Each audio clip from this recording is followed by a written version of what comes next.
Greetings, friends, brothers, and sisters.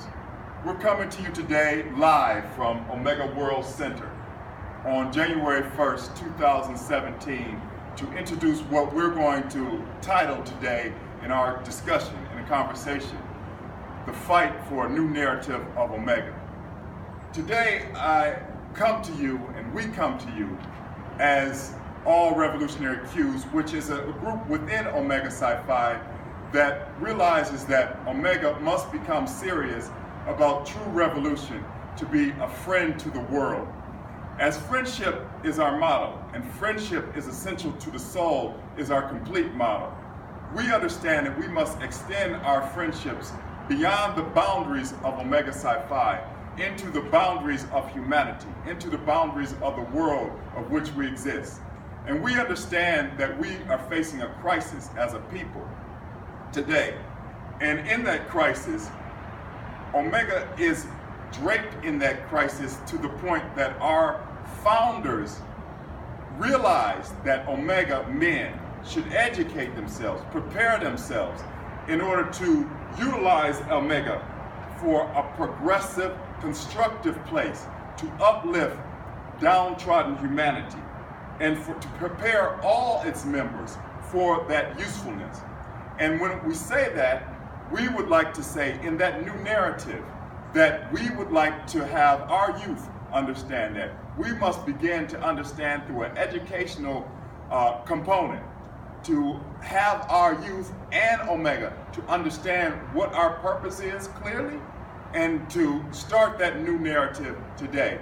And let's be clear that our new narrative that we speak of today is not a new narrative. It's an old narrative because that is the foundation of Omega Psi Phi.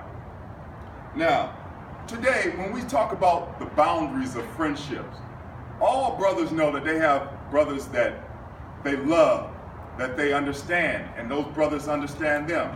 They can talk to them, they can confide in them, they can laugh and have joy, sit down and eat good food with, or have a drink with, or talk about their family or support their family. When we look at how you have this relationship in friendship, the friendship can be infringed upon by external forces.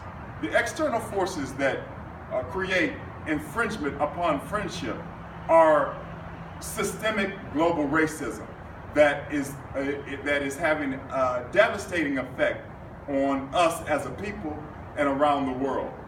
And it's very important, it's imperative that Omega begin to utilize its resources, utilize its talent pool in order to affect change so that our friends are protected, that our friendships are not infringed upon by the devastations of global racism and terror. So that is why we organize as All Revolutionary Qs. You'll see All Revolutionary Qs website. I will talk about that a little bit later on in this conversation. It's allrevolutionaryqs.org. Actually, it's allrqs.org. You can go on there. You'll probably hear this speech on there. If you're hearing this speech, you're on the website right now. And on that website, you can hear about events that are happening, what Omega Psi Phi is doing progressively in order to move for this new narrative.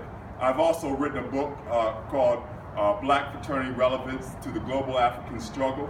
You can purchase that book or contact any brothers from All Revolutionary Qs, and they will provide that for you even for free. So with that said, I'd like to go into some of the items that we would like to address with Omega, a list of requests that we can lay as a foundation for the direction we would like to go in that new narrative. So we're going to look at some internal clean house demands and requests of Omega, but we'll also look at some external requests as we begin to group, organize ourselves in a revolutionary manner in order to uplift humanity. We'll look at the external requests that we would like of Omega. And let's see where we go from there.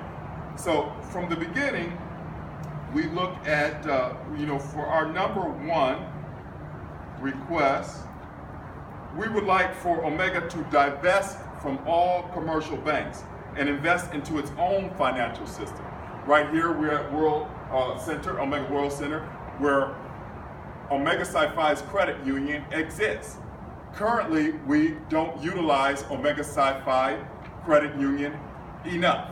We have, it's a great idea that was established by Brother James Elam. As you look to your left at the James Elam Auditorium, James Elam was the impetus and the idealist that established a banking system for Omega so that Omega could utilize its resources for self-determination.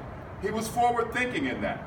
But so far, we have not taken his forward thinking to the higher level of which it should be that can change the world, that can start a new movement, a strong mass movement of self-determination for all of our people.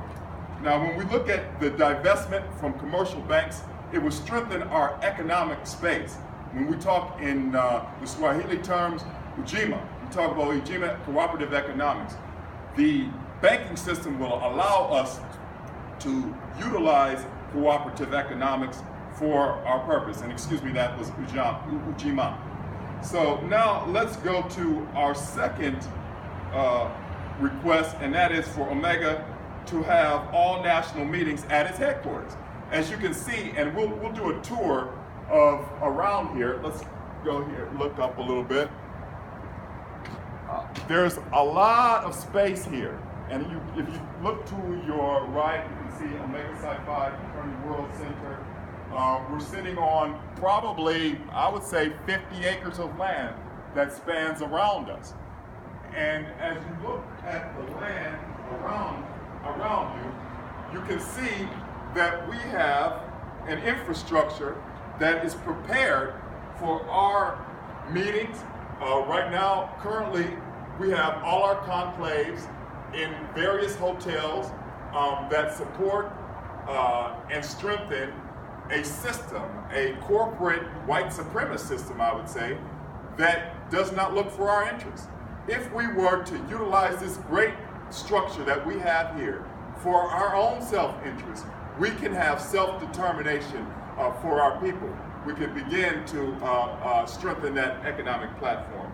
And so number two, Omega should invest in a full-service hotel near headquarters. So here, I mean, with all the space that we have, like I said, we're sitting on perhaps 50 acres of land.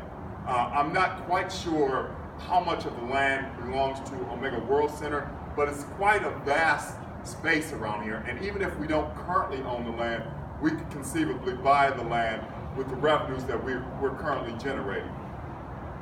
And we'd like to move down to number 4. We want Omega to value all its brothers, because currently Omega is not